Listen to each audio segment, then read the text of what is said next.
I'm Tim Jarvis, and I was born Tim Jarvis, but my dad wanted to call me George, but my mum wouldn't let him, so he called the cat George instead. And I still want to be called George, but we already have a George Jarvis in the family now, so he's a grandson of mine.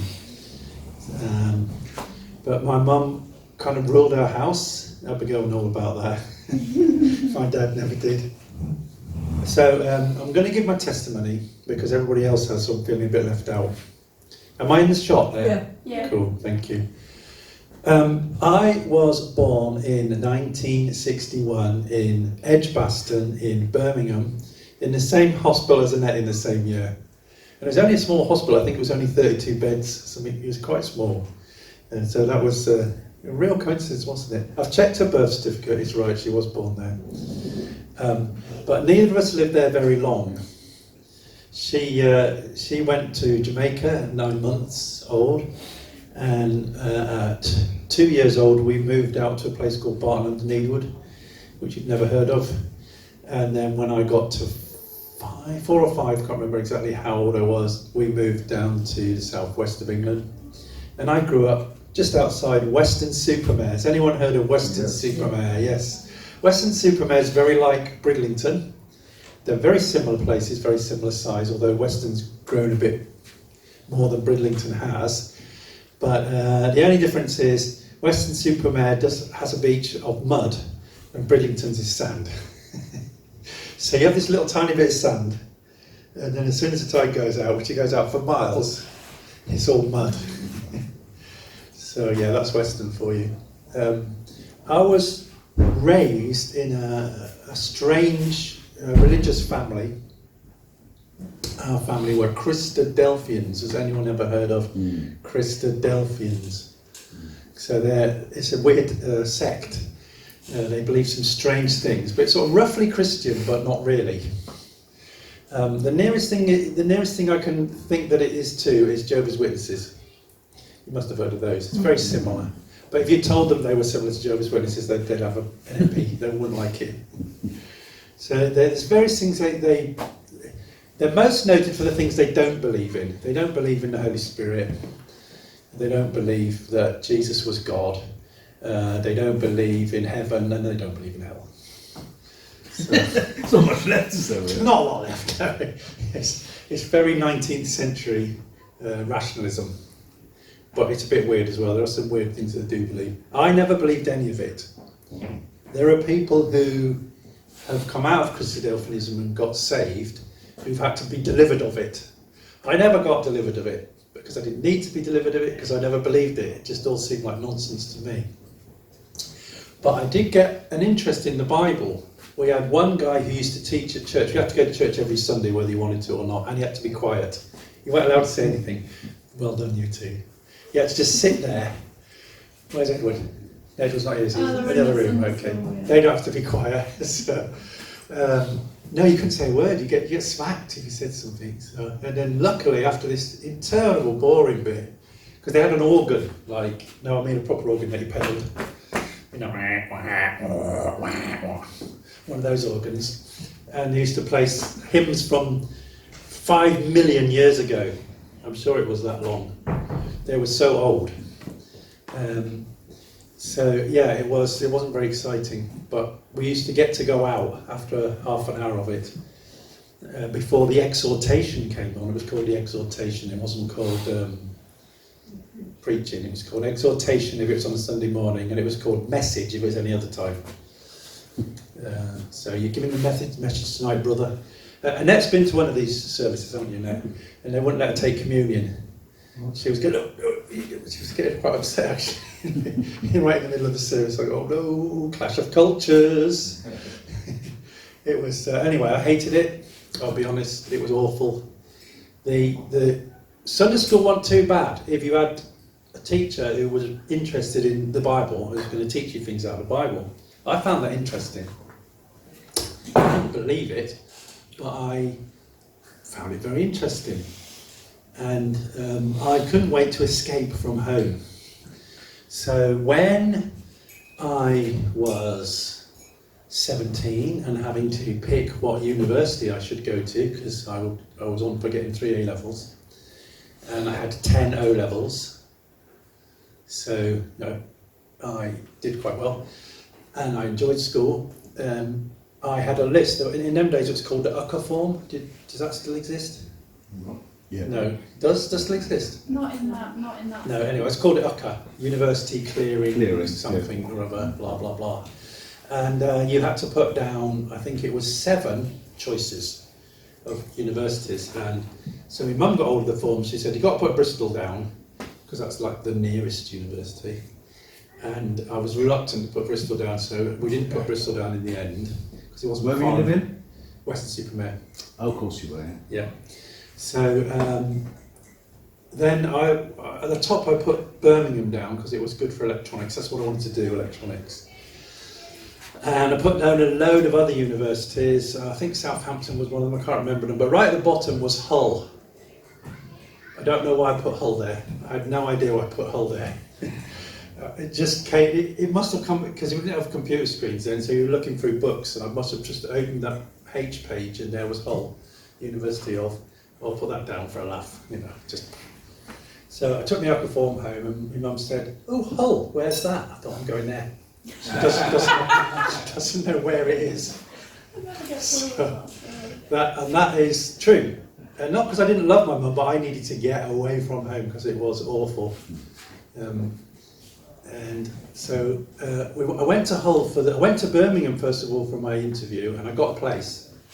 And it was so prestigious, and they were all looking down at you thinking, they didn't say it, but their attitude was, art thou worthy enough to come to our university to study electronics? And I didn't like the attitude, but Hull was like, I'll just make you a cup of tea, make you welcome, yeah, come in. It was right friendly.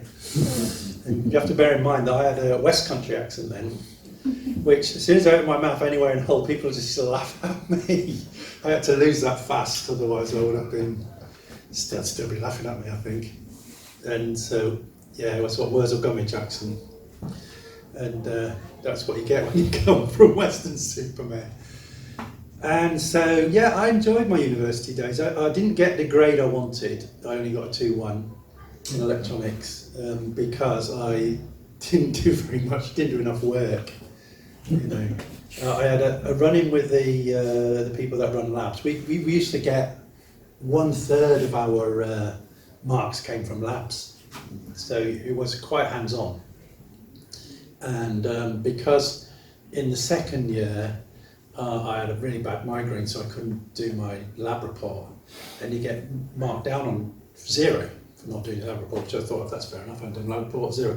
But what I didn't realise is the following year, if you still hadn't done it, you got -10 off the next year. Wow. So at that point I just stopped, I just lost interest. I thought, if you're going to be petty. I handed in 1 lab report to, what was his name? I wish I could remember his name now. Sewell, Jack Sewell. Mad Jack we called him. Mad Jack Sewell. He used to, no I can't, that's unrepeatable. I was nearly going to repeat and I thought, no, the kid's in the room. Ooh. It goes on the camera as well. No. But he was mad. And I did a report on, what was that report on? Oh, that's right, it was on voltage versus current on various different linear and non-linear devices. And I derived the voltage current relationship for a light bulb, an old-fashioned tungsten filament light bulb, from the basic mathematical equations of Stefan Boltzmann law, the thermal radiation of hot bodies. And he said, I've never seen this ever done before. He said, this is amazing. He wrote on the front, amazing, never seen that derivation done before, you're the first. Bad spelling, 7 out of 10. Cheesy so-and-so. So university was quite discouraging, really. Didn't really encourage me to get first. We had, just checking the time, we had a guy called Midgley, Dr. Midgley. He was great. He was Second World War fighter pilot, and it was live, so obviously didn't get shot down. And he was my tutor, and I loved him. He was a gruff. That's what I do now. Radio frequency stuff, and it was his thing, radio. but because he was going towards retirement, they got a new guy in from India called Dr. Judah, and he used to write huge equations on the board, like he could only just fit the last bit of the equation on the board, and he spoke like he'd just come off from India, which he had, so you couldn't understand, what's he saying? So everybody quit his course, and I ended up doing computing, not because I wanted to do radio, but you couldn't get any marks because you couldn't understand what he said. But anyway, a long story short, I left in 1983, I left university, and I had a job. I'd got a job every summer I got a job, rather than go home. I went home the very first summer, but every summer after that I got a job, working mostly for a student landlord, doing property repairs. But the very last summer I got a job with a local electronics firm that made sonar systems. Anyone know what a sonar system is? Anyone? Tell me. What is it? So is it the radio goes in underneath water? It is, hey! You're very good. It's a sort of radio that goes underwater and it uses sound. It's like for whales and stuff. Yeah, you can detect fish, you can look at the seabed. They use it for looking for wrecks on the seabed. You've maybe seen those sort of black and white pictures. Sometimes the pictures are coloured in. So sonar. So I worked on that for the first, up until 1987, first 5 years.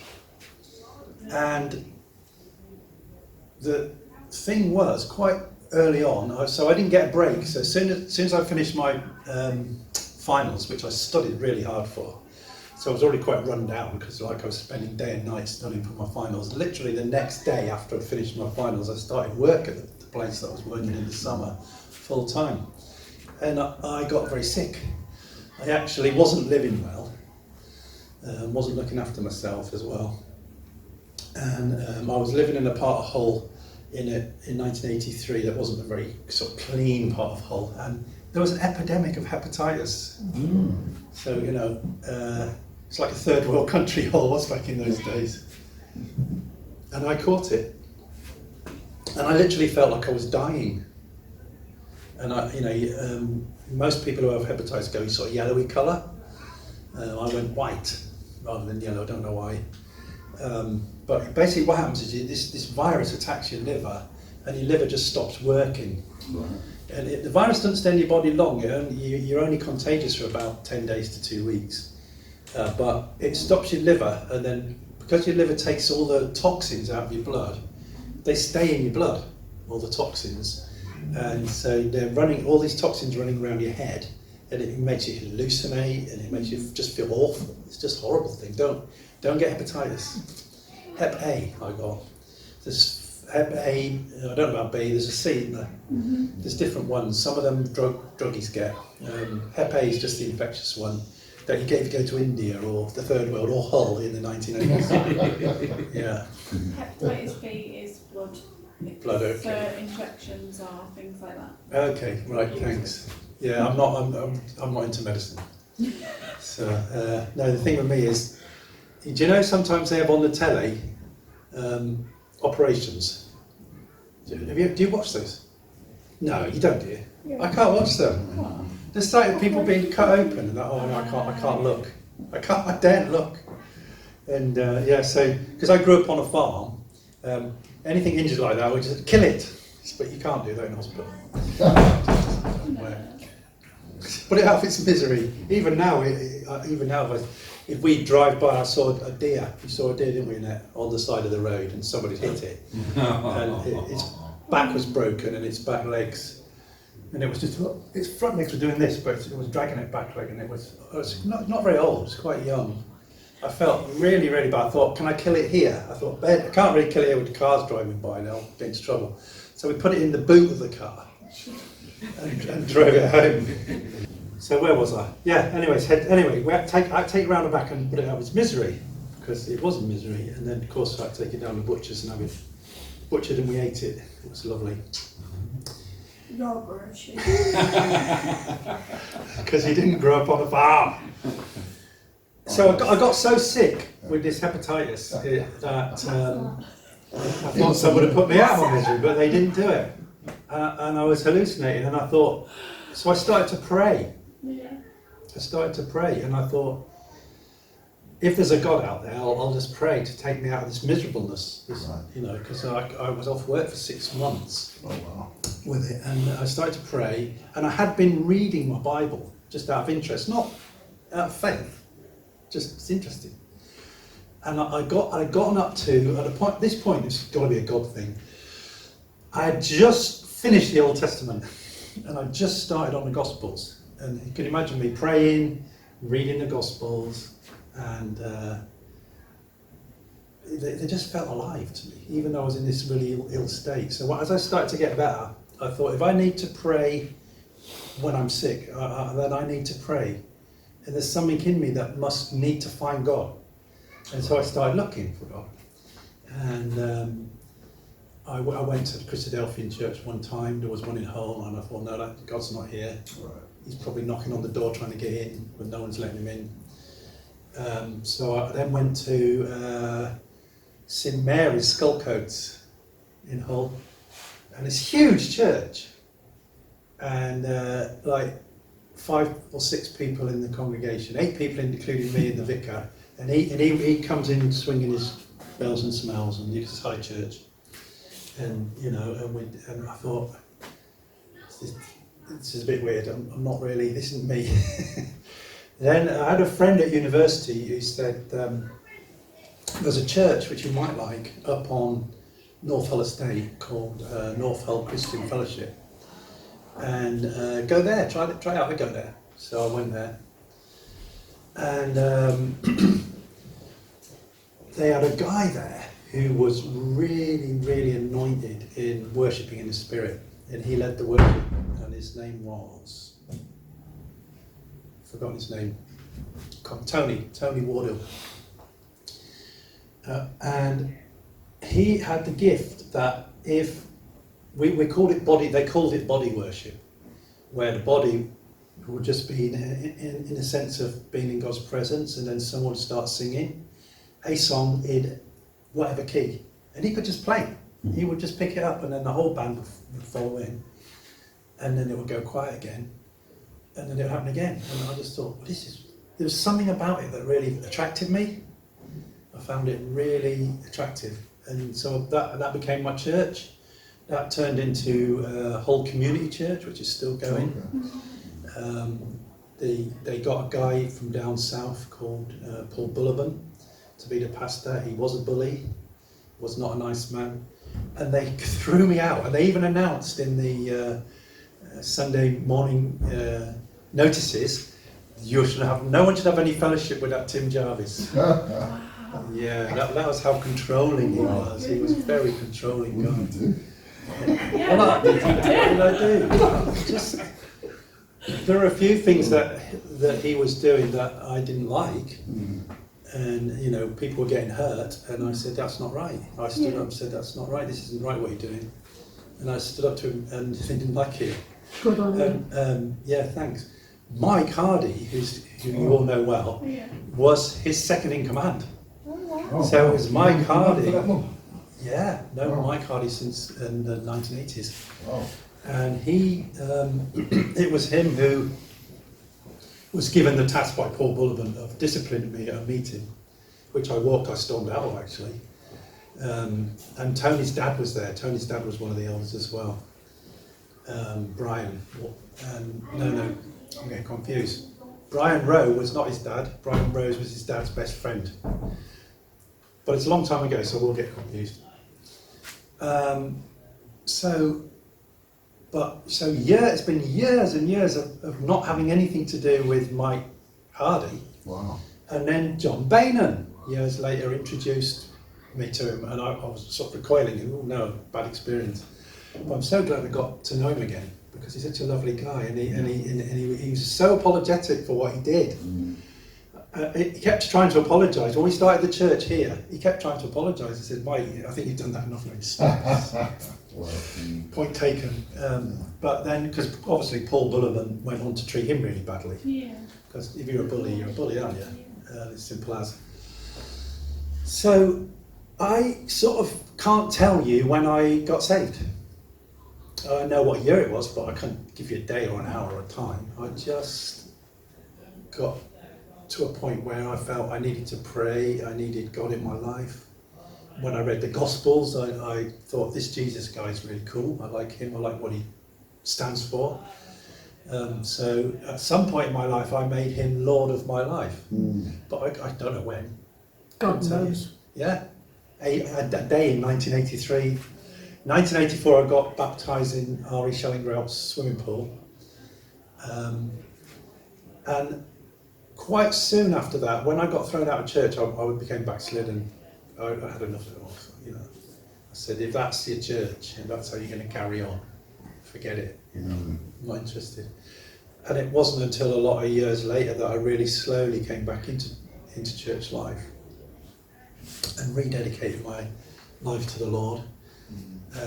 And ever since I met Annette, Annette in many ways has been my strong pillar. She has, her faith is unshakable. You can put dynamite under her, she doesn't make any difference. And so that really been my rock and stabilised me in many ways. And that's how I know that the Lord sent her for me. Yeah.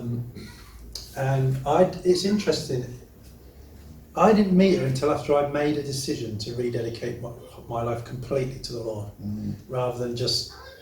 And do you know what did it? I'll tell you what did it. Listen to this.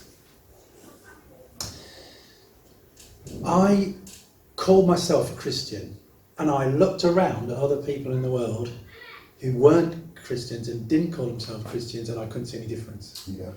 And that was my epiphany. It shocked me. It literally, I just remember freezing on the spot when I had that realisation. It must have been from the Holy Spirit. I wasn't in church, I was in Queen's Gardens. Bang, it just hit me like a ton of bricks. I say I'm a Christian and I look no different to anybody else. That is a disgrace on the name of Christ. That's a disgrace. And metaphorically, I fell to my knees. I didn't literally, but you know, my heart sank. And I decided there and that was the end of it. I put my girlfriend away. I decided to live a righteous life as I could, which is still learning how to do that. I'm not very good at it. But that is my story. My story is, I love Jesus, but I love his word, the Bible. And I would not be a Christian now if I hadn't read that book and made that book a big part of my life. Because the things, when you first get saved, most people go through this period of, hey, I'm saved, you know, life's great. And you have this like honeymoon period. Does anyone know what I'm talking about? Yeah. With God. If you don't use that time to root yourself in prayer and in reading the scriptures, when the testing time comes, and it always comes, Jesus said a parable about it. He said, you know, the wise man built his house on the rock, but the fool built his house on sand. Yeah. Now, when the sun's shining, them houses both look great, don't they? They both look good. Nothing wrong with them. But when the wind and the rain and the bad weather comes, then that finds out which one's got a foundation and which one don't have a foundation. And bad times always come, and faith testing things always come, and they always make it hard for you. And there are still things that I struggle with, and I've had doubts about things. You know, some of even the basic things of faith, sometimes you have doubt, because I've never touched Jesus. I want to touch him. Yeah. I want to be in his presence in a physical way, and he's not there. And, you know, God, where are you some days? But if you haven't read the word and buried it in your heart, and I, you know, you can usually say to us, where's so-and-so? We usually know. We've certainly read it before and heard it before. That comes from reading the scripture. And prayer. So they're the two fundamental things of my life. Reading God's word and prayer. It's pretty basic stuff, but you just got to do it. You're never too young to do it, you're never too old to do it.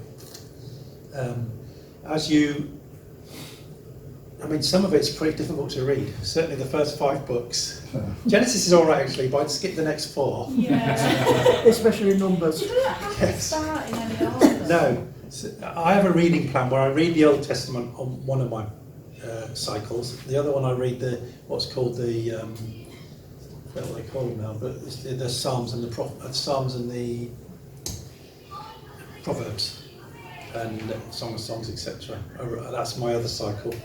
And my third cycle is reading the New Testament, and I have 3 scripture readings I do a day, 3 chapters. If you read that like that, it's about a year or so, and you've read it all. Yeah. So, and I felt as I was preparing this that Holy Spirit was saying, ask people what their burning issue is.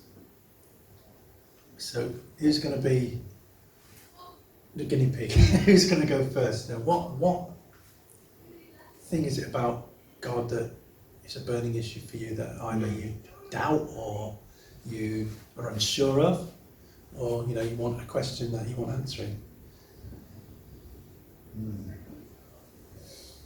Anyone? No.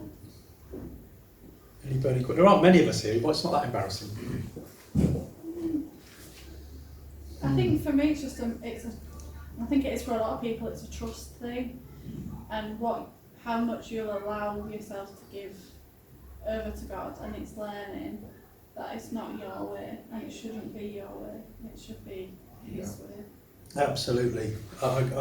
We all fall foul of that. We all think we know best. When I first got the call when I was 50 to plant this church and plant more churches, God spoke to me really strongly, almost in an audible voice, not quite, but very strongly. He says, Tim, I'm not interested in your good ideas. So I know what I'm doing, and do it my way. And where it all went wrong, especially in this church, was when I appointed leadership, won't go into names, but because I felt I needed to get people in position and get out and move on to the next church. And it wasn't what God wanted. And it was my idea. And he'd already told me, don't do your idea. Do what I tell you. Yeah. And so everything fell apart as a result of that. Not straight away, but it all started creaking at the seams and come crashing down. And that was principally my fault for not obeying the word of the Lord. I keep saying to the Lord, give me another go. I think I've learnt that one now. Yeah. I hope I have. I really do. Any other questions? I've got one, Go on. But it's more of a personal question to your church or pastor.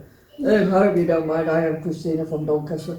I was in a similar situation back in August, and it's similar testimony about someone who were looked up as a leader, as a pastor, but they were asking me to step away from God's will. Mm-hmm. But they'd been given the word that I was supposed to do this job in the church, but then they were asking me to step down. How would you, as a leader, say to your congregation, yes, look to you as a pastor, but ask God and look at His word? Do you know what I mean? Yeah, I do actually. That is a very good question, and there's a very simple answer to it. When it's God speaking into your life, He will always speak to you first. Yeah. Then, if you don't listen, He'll probably send a prophet along who will tell you the same thing. But if you are listening to what God says and you're looking for confirmation of what God has said to you, then He'll probably send somebody along who'll have the same vision and say, I really see you doing the thing. And you say, that's confirmation. Mm. But if someone comes along to you and says, be it a pastor or anybody else, I believe God is telling you to do this, and you haven't heard that from God, don't do it. Yeah. Just don't throw it away. Just say, well, that's very interesting. I'll park that and wait until God confirms it. But normally God will come to you first. I have another example. I went to a local pastor to give him a word about what he should be doing, because I really felt strongly about it, that he should be moving back to this area to carry on his work.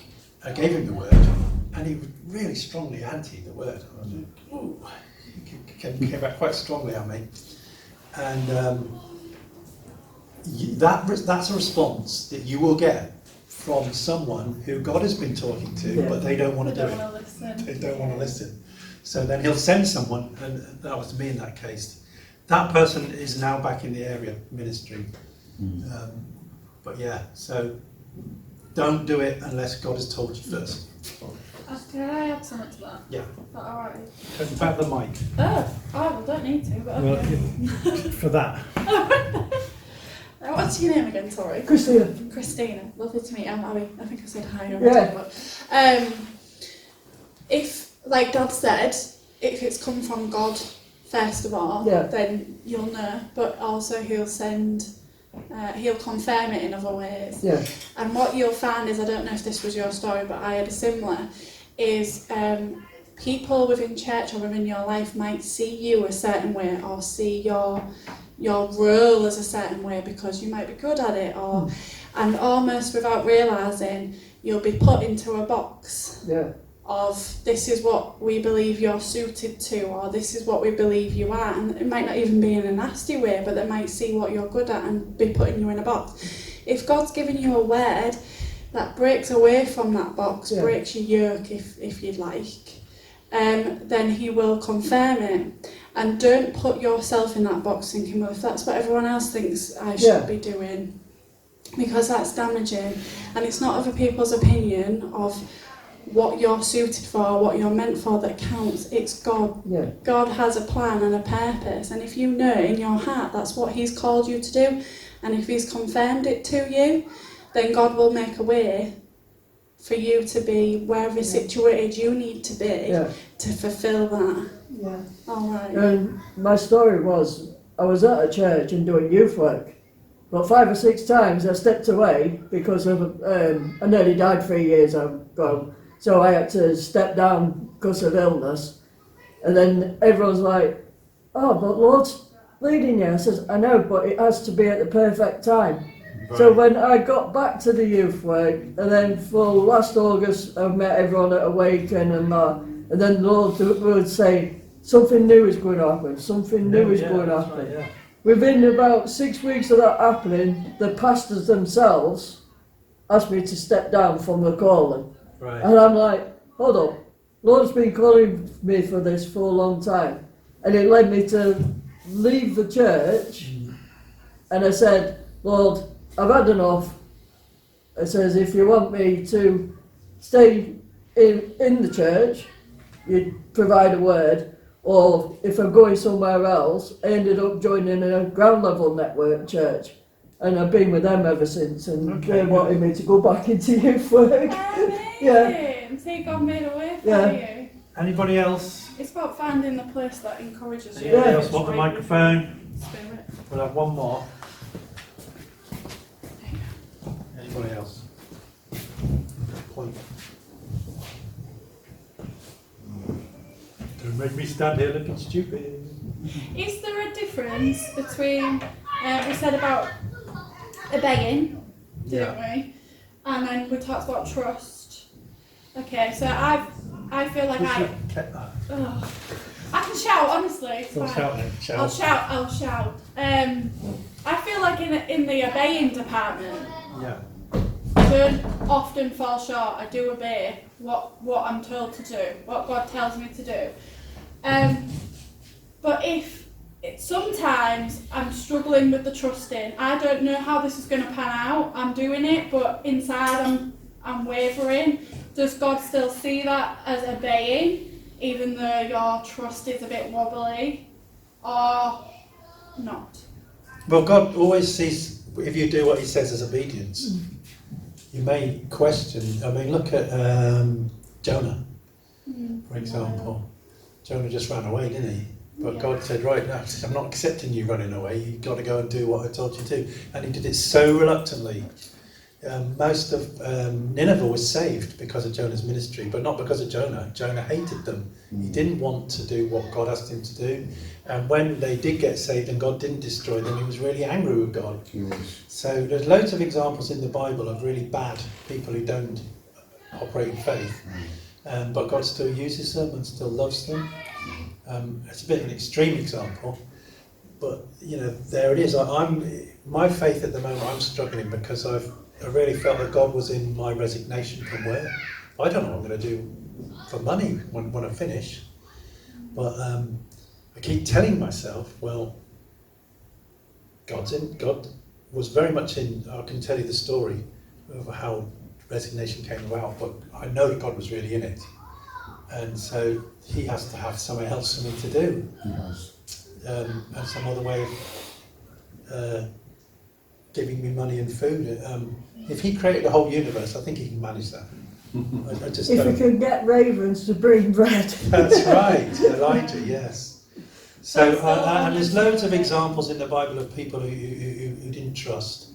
Yeah. And sometimes God is really angry with them, and sometimes he just, I mean, look at Moses in the burning bush. He's continually arguing with God until God actually gets quite angry with him.